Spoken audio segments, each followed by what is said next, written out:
So what are the specifics you think about the message of science and the advanced sciences that have, reinvigorated people? I think the main thing is that it's if I wanted to reduce it to a nutshell here, I'd say it's giving back power. Because after all, we're not here searching for something to make sense of my life so that I can live an orderly and reasonably harmonious life without becoming a drug addict or a sex maniac or some other form of escapism. I just don't want to be able to cope with life so that I can go through it in a reasonably harmonious way. I want something more than that. And I often think of Woody Allen's great statement when he said, I don't want to achieve immortality through my works. I want to achieve immortality through not dying. So let's get real here. I mean, we're not here about coping. We're here about assailing some of the most sacred bastions in human history that were ever placed there. In other words, can I dictate the kind of life that I'm going to experience? Can I avoid becoming a helpless pawn at the hands of powerful and manipulative people? Am I just a cog in a wheel, or is there something more to life? Am I going to be able to escape falling prey to sickness and disease, or perhaps even death itself? I mean, it seems to me, looking at the great sources that we all have, that we were never meant to die, never meant to die. And now, of course, it's an absolutely taboo subject. You know, you're dismissed as a completely unrealistic fool if you even suggest some of these things. So that's what I think the movie has awakened in the hearts of many people, not just a coping mechanism so that we can go to the grave, more recollected and serene, but far more than that, that we can now take control of our lives. So that's why I say I think the movie is about power. So along the same lines, why is it so important? Because as you know, in this film, we addressed through you addressing some of what we thought were the misconceptions about God, and we addressed religion, and actually to some extent we dressed religion down. Why is it so important to do that? People have said, it's a long question, people have said, well, you didn't have to be so mean about, religion. You didn't have to be so mean about all that. Why is it so important to address that before talking about some of these concepts which are probably more evolved? Mm-hmm. I think the religion was not addressed in the movie. It was mentioned in the movie. And I think the movie was an essential prelude to dealing with religion, but religion has not been dealt with yet. And the reason why it's so important is because even though people may have thrown off the trappings of religion in their everyday lives, they may even say they're atheist or agnostic. Nevertheless, in the very culture we have grown up in, we have absorbed the religious mentality and the religious framework, which I call the hamburger universe. They have absorbed that. So even, if we think of a religious person as someone who goes to the temple or synagogue on Friday night or the mosque on Saturday or church on Sunday morning, that's not what a religious person is. That's a practicing religious person. But a religious person is what almost everybody in the Western world is, because they're living within a framework, within a matrix that has been totally molded by ways of thinking about the relationship of God to the world that have nothing to do with reality. So why is it necessary to talk about religion even to an agnostic audience? Because the agnostic audience is totally religious, hook, line, and sinker. And the problem is only exacerbated by the fact that they're not aware of it. So if we need to address the issues about religion, it's not whether I go to Mass on Sundays that's the issue, or the synagogue. It is, what way do I think about the world? What meaning has my life? What should I do? I mean, am I supposed to be here looking at a list of commandments, 570 in the Jewish faith, or 700 and something in the Muslim faith, or 10 in the Christian faith? Am I here to obey those so that I can get tagged on to the end of my life as some sort of reward, some sort of optional extra that I can exchange, in the international currency exchange as I pass through the gates of heaven? Is that why I'm here? Of course it's not. But can we ever transcend into that other different way of looking at reality without addressing the roots of the problem? You cannot. And the roots of the problem in all people are religious today. So you're saying that even though somebody has abandoned and walked away from their religion, that the effects are still with them? Absolutely. And they don't even know it, which is even worse. I mean, I had an incident once in Australia some years ago, and I was, I was talking about the heaven and hell idea, that Ranta had asked me to talk about. And this young man of 20 years of age or so said to me, that was really interesting, but thank God, he said, thank God, I am not religious, he said. I said, is that so? And he said, yeah, I'm not religious. My parents had no belief, and I grew up without any beliefs at all. And he had told me the previous day that his father had died when he was 8 years old. So I said, do you mind me asking, where did they tell you your father went when he died? He said, well, they told me he went to heaven. I said, that sounds suspiciously like a religious view to me. And I went down through the 20 things or so, belief in right or wrong, retribution for good and bad deeds, etc. And on every single one of them, he passed with flying colors as a person with a profoundly religious outlook on reality.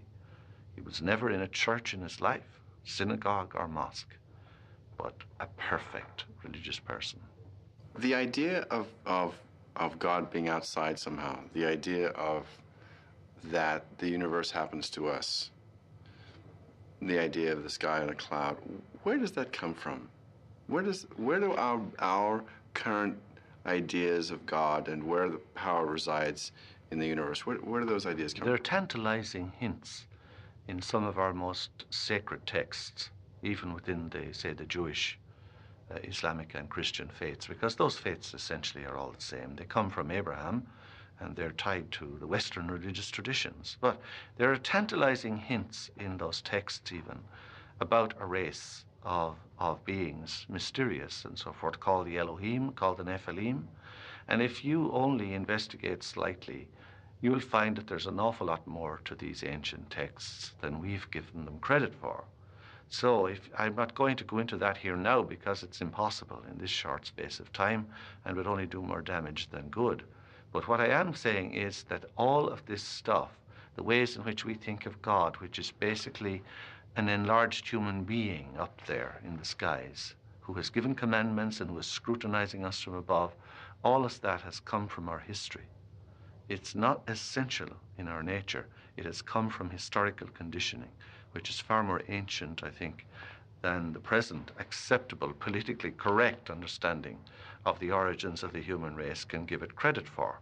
And I think if that understanding of our history were known, it would put into utter irrelevance by comparison all those dated and outmoded debates between the creationists and evolutionists, because the truth isn't there. The truth is much farther back behind each of those.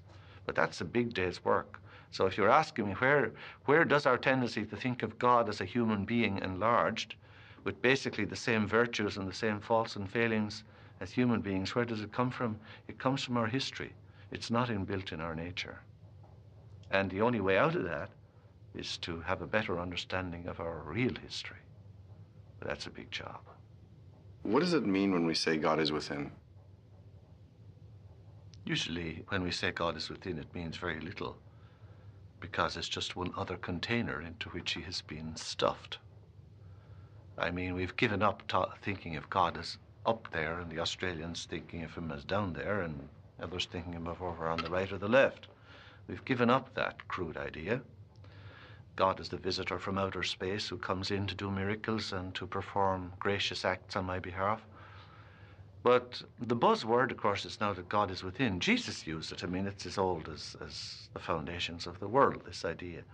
But I think the important point to understand is when we say that God is within, that we are not speaking of ourselves as a container within which God is enclosed. And I always think of that old image of the alien movies with the creature bursting out of your chest. God is not like that within us. He's not encased within us. When we say the kingdom of heaven is within you, as Jesus put it, rather than God was within you, then we're talking about a complete identification of our being with the divine source that's at the origin of it all. I don't like using the word God, and I do not like using the word spirit. Why? Not that I'm against God, which would be a rather defeatist attitude. Someone asked Abraham Lincoln one time in the Civil War, he said to the president, God is on our side. And Lincoln said, I'm not sure whether he is or not, sir, but I sure as heck hope that we are on his side. So when we're talking about God, you know, we're thinking of him as a person, as a human being.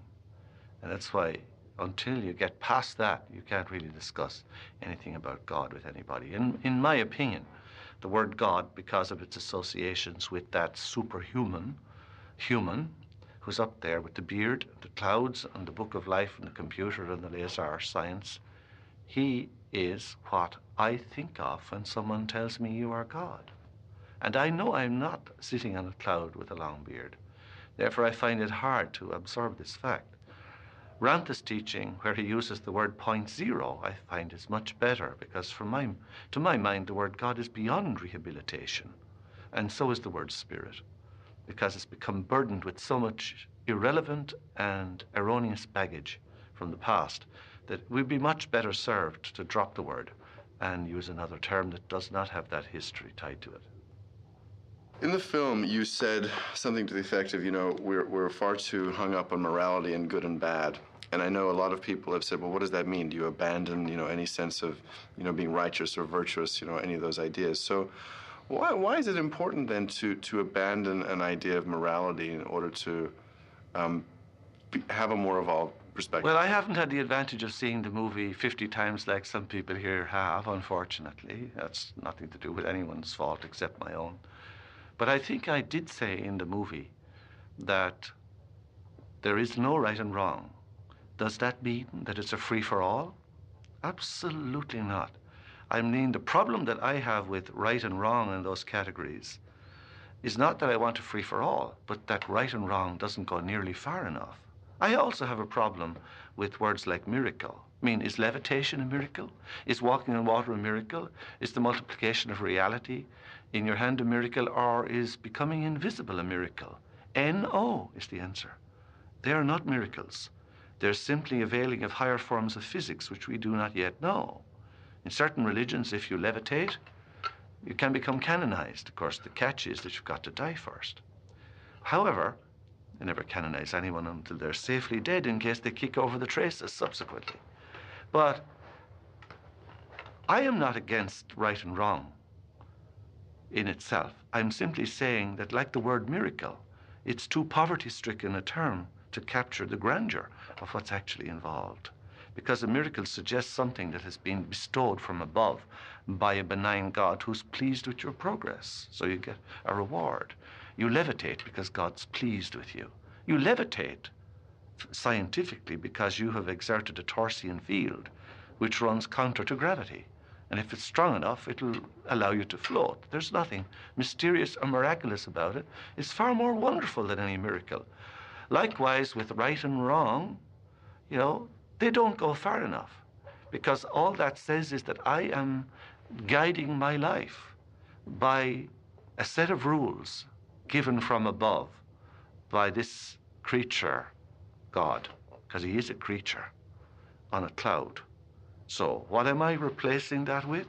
I'm replacing it with a far more enlightened understanding by which we might guide human behavior, which is far more exacting and demanding than a system of right and wrong could ever be. Because what am I saying is that there are actions that evolve me, and there are actions that regress me. In other words, if you just use Newtonian physics, to every action there is an equal and opposite reaction. So if I do something, I know in the structure of the universe that I'm in that the effects of that are going to come back to me, and that I must one day, whenever it is, sooner or later, I must deal with it. So that's what I want to suggest as a criterion for behavior, not this crude right and wrong, obeying rules of some superintending deity in the clouds with a lazy satellite system to see the number plates on your car.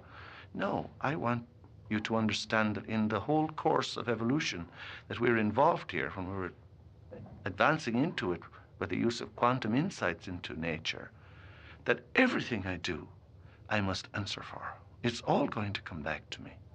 And therefore, I have to be very, very careful what I do. far more careful than right and wrong, because as you know, the whole system of right and wrong has just been construed as a barrier to protect me from God making too many demands. I've done what was asked of me. Tick, tick, tick. Don't ask any more. Now, if we're seriously interested in human evolution, we're not interested in some sort of insurance policy to protect us against God's demands, which is what right and wrong is. We're interested in what can I do to bring out the powers that are in me. Because as I said to you at the start of this interview, what are we about here in this world? Not theories to help me to live more in a more balanced way with adversity and so forth, so that I go to my grave, you know, a elected person. No, we're interested here in power.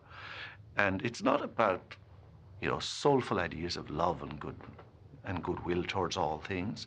We're interested in power, because if I have power to dictate the circumstances of my life, to dictate that I am no longer the toy of powerful and manipulative people, then a lot of the issues that have plagued humanity, which come basically from fear and unworthiness, which, as I said to you, are historical in human history, then all those will fall away.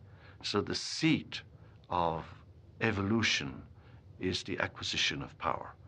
And that is where the whole relevance of these 7 planes come in, as I explained earlier on. In the film, Ramtha says, you know, how can you sin against God? What do you think he means by how can you sin against God? Well, I think you have to take that in the context that he said, if we take this analogy of his, that point zero self-reflected, and that produced what you and I are today, spirit, for want of a better term, and we badly need a better term. Well, that's me up there. I have incarnated in 7 different planes a multitude of times, and my soul has recorded those adventures. But my only direction when I left that point was to explore the unknown. So anything that I can do here is an exploration of the unknown. So there is no sin in terms of what I do.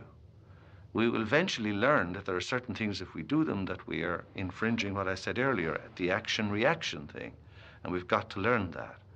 But there's nobody keeping records up there. The records are here, and I'm going to have to deal with them. That's far more painful than a record-keeping God up in the skies. So I think anyone who's setting out on the path of enlightenment will be absolutely impeccable in everything that they do. Is it because of fear of damnation? No. Or of the punishment of God, or because I have sinned and haven't got forgiveness? No, no, no.